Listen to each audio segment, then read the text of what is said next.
நண்பர்களுக்கு வணக்கம். நான் எட்டியப்ப சோழன். எட்டி டாக்ஸுக்கு உங்களை அன்புடன் வரவேற்கின்றேன். மறக்காம நம்முடைய சேனலை சப்ஸ்கிரைப் பண்ணிக்கிட்டு சப்போர்ட் பண்ணுங்க. நீங்க என்ன செய்தி பார்க்க போறோன்னு கேட்டீங்கன்னா, கண் சிவந்த மோடி, கதிகலங்கி போன வங்கதேசம், திருந்தலனா தீர்த்து கட்டி விடுவேன் என்று ஆவேசம். ஏன் வங்கதேசத்தின் மீது இவ்வளவு ஆவேசம் அப்படின்னு கேட்பீங்க.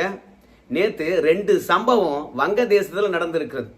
வங்கதேச அரசாங்கத்துக்கு நம்ம இந்தியா எத்தனையோ முறை வார்னிங் கொடுத்தாச்சு, ஆனாலும் திருந்தற மாதிரி தெரியல. அதனால தான் மோடி அவர்களை பொறுத்த வரைக்கும் கடுமையான வார்த்தையை பயன்படுத்தி இருக்கின்றார். திருந்தலனா தீர்த்து கட்டிடுவோம் அப்படின்னு சொல்லிட்டு. ஷேக் ஹசீனா அவர்களுடைய ஆட்சி முடிந்து முகமது யூனிஸ் அவர்கள் இடைக்கால ஆட்சிக்கு பொறுப்பேற்ற பிறகு நம்ம இந்தியாவுடன் மோதல் போக்கு கடைபிடிக்கின்றான்.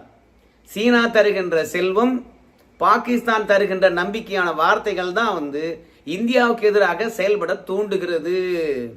ஆனாலும் வங்கதேசத்தை பொறுத்த வரைக்கும் இந்தியாவை பகைத்து கொண்டு ஒன்றும் பண்ண முடியாது. அவனுடைய நட்பு நாடுகளை தொடர்பு கொள்ள வேண்டும் என்றாலும் கூட கடல் மார்க்கம் மட்டும்தான் அவனுக்கு ஒரே வழி. வங்கதேசம் 3 பக்கம் இந்தியாவால் சூழப்பட்டிருக்கிறது. ஒரு பக்கம் கடல். அந்த கடல் மார்க்கமாக போயிட்டு அவனுடைய நட்பு நாடுகளை தொடர்பு கொள்ள வேண்டும் என்றால் ஏகப்பட்ட பொருட்செலவு ஏற்படும். அந்த அளவுக்கு பொருளாதார வல்லமை வங்கதேசத்துக்கிட்ட இல்லவே இல்லை. அதனால இந்தியாவை பகைத்து கொள்ள முடியாது. ஆனால் இந்தியாவுக்கு எதிராக சதி செய்யலாம், இந்துக்களுக்கு எதிராக வன்முறையை தூண்டி விடலாம். வங்கதேசத்துல இந்துக்களே இல்லாத ஒரு சூழ்நிலையை உருவாக்கலாம். அதன் மூலமாக இந்தியாவுக்கு நெருக்கடி கொடுக்கலாம். பெரிய இந்து நாடா இருந்துகிட்டு வங்கதேசத்தில் இருக்கக்கூடிய இந்துக்களை காப்பாற்றலையே என்ற அவநம்பிக்கையை நம்ம நாட்டில் இருக்கக்கூடிய இந்துக்களுக்கு உருவாக்கலாம். இந்த மாதிரியான சதி வேலையை வேண்டுமானால் வங்கதேசத்தினுடைய இடைக்கால அரசாங்கத்தினுடைய வழிகாட்டியா இருக்கக்கூடிய முகமது யூனிஸ் அவர்கள் செய்யலாம். ஆனால் இந்தியா போட்டிருக்கின்ற தடை காரணமாக வங்கதேசம் ஆடி போய் தான் இருக்கிறது. அதை எப்படியாவது உடைக்கணும் என்பதற்காக நயவஞ்சகத்தனமாக மோடியிடம் நட்பு பாராட்டும் விதமாக தாய்லாந்தில் நடந்த பெம்ஸ்டெக் மாநாட்டில் நம்ம மோடி அவர்களை சந்தித்து வேண்டுகோளும் வச்சாங்க. இந்தியா வங்கதேசத்தினுடைய நட்புறவை மீண்டும் புதுப்பிக்க வேண்டும் அப்படின்னு கேட்டுக்கிட்டாங்க. நம்ம மோடி அவர்கள் ஒரே ஒரு வார்த்தை மட்டும்தான் சொன்னார். என்ன வார்த்தை தெரியுமா? வங்கதேசத்தில் எப்போது சிறுபான்மையர்கள் பாதுகாப்பாக உணர்கின்றார்களோ, இல்ல பாதுகாப்பை நீங்க எப்போது உறுதிப்படுத்துகின்றீர்களோ அப்பொழுதுதான் இந்தியா பழைய உறவை பேண முடியும். இல்லை என்றால் நீங்க 1000 தான் முயற்சி பண்ணாலும் சரி, இந்தியாவுடைய நட்பு கரமானது நீளாது அப்படின்னு தாய்லாந்திலேயே திட்டவட்டமாக சொல்லிவிட்டார் நம்முடைய மோடி. அதை மனசுல வச்சுக்கிட்டு தான் இன்னைக்கு நம்ம மோடி அவர்களுக்கு அவன் நாட்டுல மாம்பழம் விளைந்து இருக்கிறதாம். அரிபங்கா என்ற ஒரு சிறப்புமிக்க மாம்பழம். அதுல ஒரு 1000 கிலோவை நம்ம மோடிக்கு பரிசாக அனுப்பி நட்பு பாராட்டுகின்றானாம். நம்ம மோடிக்கு மட்டும் இல்ல, மேற்கு வங்க முதலமைச்சர் இருக்கக்கூடிய மம்தா பானர்ஜி அவர்களுக்கும் திரிபுரா முதல்வருக்கும் அவன் நாட்டில் விளைந்த ஹரிபங்கா என்ற மாம்பழத்தை அனுப்பி வச்சிருக்கிறான் இந்தியாவுடன் நட்புறவை புதுப்பிப்பதற்காக. ஆனால் அவன் நாட்டில் 2 நாளைக்கு முன்பாக நடந்த 2 சம்பவம் மீண்டும் இந்தியாவை கொதிப்படைய செய்திருக்கிறது. வங்கதேசத்துக்கு எதிராக கருத்து தெரிவிக்கின்ற நிலைக்கு கொண்டு போய் விட்டுருக்குது. அந்த 2 சம்பவங்கள் தான் திருந்தலனா தீர்த்து கட்டிடுவேன் அப்படின்ற ஆவேச நிலைக்கு போயிருக்குது இந்தியாவுடைய மனநிலை. என்னன்றதை ஒவ்வொன்றா பார்க்கலாமா? வங்கதேசத்துல கோமிலா மாவட்டம், முரத் நகர், ராமச்சந்திராபூர், பஞ்சசிட்டா கிராமத்துல ஒரு பெண்மணி வசிக்கின்றார்கள். அவருடைய கணவன் துபாயில வேலை பார்க்கறாங்க. அதனால குழந்தையுடன் அவங்க வசிக்கிறாங்க. இப்படி வசித்து கொண்டிருக்கின்ற நேரத்தில் அவங்க தந்தையார் ஊர்ல திருவிழா நடக்குது. திருவிழா போய் பார்க்கலாம் அப்படின்றதுக்காக குழந்தைய கூட்டுட்டு அவங்க தந்தையாருடைய ஊருக்கு போறாங்க. அங்க போனவங்க வீட்டுல இவங்க இருக்க, அவங்க தந்தையார் குடும்பத்தில் இருக்கவங்க அத்தனை பேருமே திருவிழாக்கு போயிடுறாங்க. இந்த பெண்மணி தனியா இருப்பதை தெரிந்து கொண்ட பெரோஸ் அலி என்ற வங்கதேச தேசிய கட்சியினுடைய நிர்வாகியா அவரு. குற்றவாளி அத்தனை பேரும் அரசியல் கட்சியில் தான் இருப்பான் போல இருக்குது. தனியா இருப்பதை உணர்ந்து கொண்டு அந்த பெண்மணியை சீரழிப்பதற்காக போறான். வந்தவங்கிட்ட அந்த பெண்மணியை பொறுத்த வரைக்கும் எதுக்குப்பா என்ன வேணும் அப்படின்னு கேட்கிறாங்க. அவன் பதிலே சொல்லல. ஓஹோ, இவன் தப்பா நடக்க தான் வந்திருக்கிறான் அப்படின்னு தெரிந்து கொண்டு கதவை சாத்துறாங்க அந்த பெண்மணி. ஆனா கதவை சாத்தனா கூட அவன் விடல. பிறகு சீரழிக்க முற்படுகின்றான். அவன் தான் போதை ஆசாமியாச்சே. பிறகு பெண்ணை நாசம் செய்கின்றான். அந்த தருணத்துல அந்த பெண் பாத்தீங்கன்னா கூச்சல் எடுக்கின்றார்கள். அக்கம் பக்கத்தில் இருக்கிறவங்க ஓடி வருகின்றார்கள். அதற்குள்ளாக நாசம் செய்து விடுகின்றான். அங்க இருக்கின்ற பெண்மணிகள் எல்லாம் அவனை பிடிக்க பாக்குறாங்க. அவன் எஸ்கேப் ஆயிடுறான். சீரழிக்கப்பட்ட பெண் பாத்தீங்கன்னா எதுவுமே செய்ய முடியாம உடல் நலிவுற்று கீழே விழுந்து கிடக்கின்றார்கள். அந்த தருணம் தான் பயங்கரமான ஒரு தருணம்.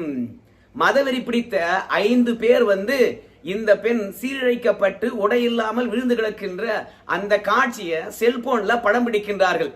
அப்படி படம் பிடிக்கின்ற போது அந்த பெண் கெஞ்சுறாங்க, எப்பா வீடியோல எடுக்காதீங்கப்பா, என்னுடைய கண்ணியத்தை காப்பாத்துங்க, நான் எதுவுமே முடியாம இருக்கேன், என்ன ஹாஸ்பிட்டல கொண்டு போய் சேருங்க அப்படின்னு கெஞ்சுறாங்க காலில் விழுந்து.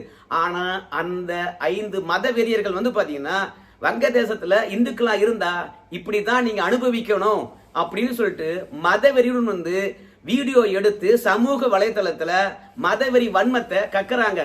இந்துக்களே எங்ககிட்டயா நீங்க சவால் விடுறீங்க, உங்களுக்கு என்ன நடக்குது பார் அப்படின்னு ஒரு போதை ஆசாமி, ஒரு காமுகன் ஒரு பெண்ணை சீரழிக்கிறான்.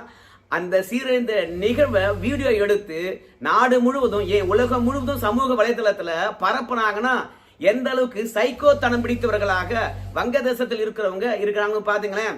சோ இந்துக்களை பொறுத்த வரைக்கும் பிழைத்து விடக்கூடாது, இந்துக்கள் நல்லா இருக்கக்கூடாது, இந்துக்களே வங்கதேசத்தில் இருக்கக்கூடாது என்ற மனநிலை காரணமாகத்தான் இந்த பெண்ணை சீரழித்த விஷயத்தை வீடியோ எடுத்து போடுறாங்க. பிறகு இந்த விஷயமானது அங்க இருக்கின்ற பெண்களுக்கெல்லாம் தெரியுது.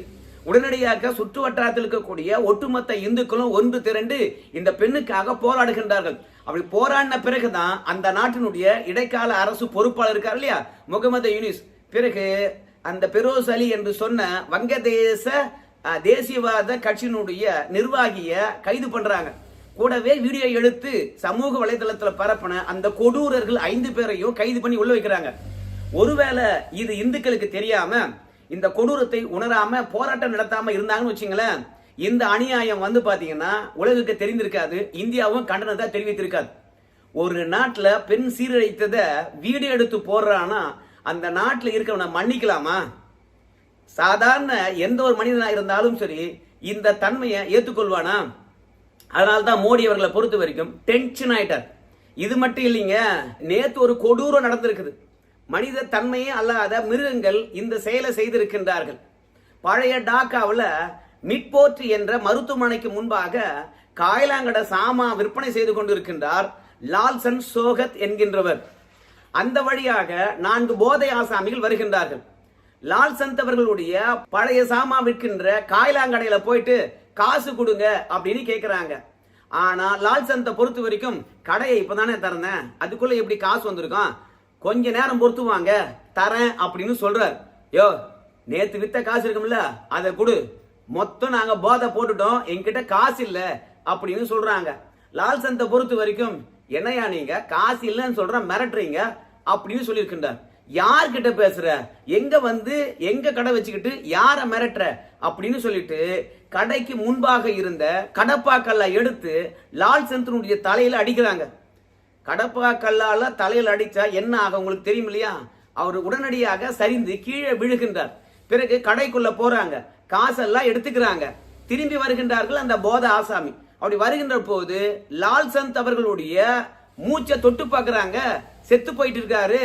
உடனடியாக அடடா போதையில கொன்னுட்டுமே அப்படின்ற ஒரு குற்ற உணர்வு கூட இல்லாம அந்த லால்சந்த் அவர்கள் இறந்து போயிருக்காரு இல்லையா, இறந்து போன உடலுக்கு மதிப்பு மரியாதையோ ஒரு கண்ணியமும் தராம நடு ரோட்ல லால்சந்துடைய உடலை எடுத்து போட்டு போதை ஆசாமிகள் அவருடைய உடல் மீது ஏறி டான்ஸ் போடுறாங்க. இத வீடியோவை எடுத்து வேற வைரல் பண்றாங்க. துட்டு கேட்டது தப்பு, பிறகு அவர் அடிச்சது தப்பு, கொன்னது தப்பு. ஆனா அந்த உடலை நடு ரோட்ல எடுத்து போட்டு அந்த உடல் மீது டான்ஸ் ஆடுறான்னா எப்படி இருக்கும்? மதவெறி தான் அத்தனையும் காரணம். சோ வங்கதேசத்துல இந்துக்களா இருக்கக்கூடிய சிறுபான்மையினர்களுக்கு கொஞ்சம் கூட பாதுகாப்பே இல்லை.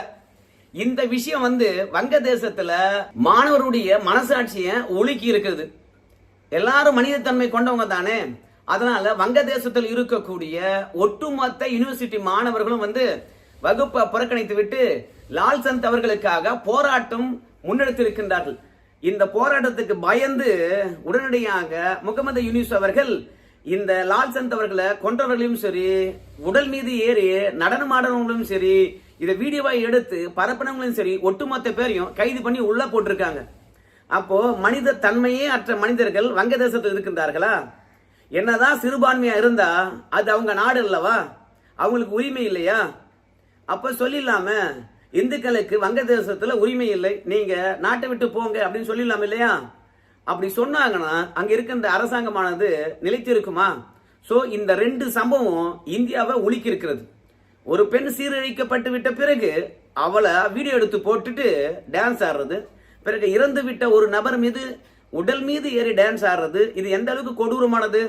அதனால வங்கதேசத்தை பொறுத்த வரைக்கும் என்றைக்கும் திருந்த மாட்டா என்பதனால தான் இந்த இரண்டு சம்பவமும் இந்தியாவை உலுக்கி இருக்கிறது. தன்னுடைய கண்டனங்களை ஆய்ந்து பதிவு செய்திருக்கின்றார்கள். திருந்தலனா தீர்த்து கட்டத்தை தவிர வேற வழி இல்லை என்பதுதான் மோடியுடைய எண்ணமா இருக்கிறது. வெளியுறவுத்துறையினுடைய செய்தி தொடர்பாளர் பாத்தீங்கன்னா வங்கதேசத்துக்கு கடுமையான கண்டனங்களை பதிவு செய்து இத மாதிரி செய்தவர்கள் மீது ஒழுங்கா நடவடிக்கை எடுங்க அப்படின்னு சொல்லியிருக்கிறாங்க.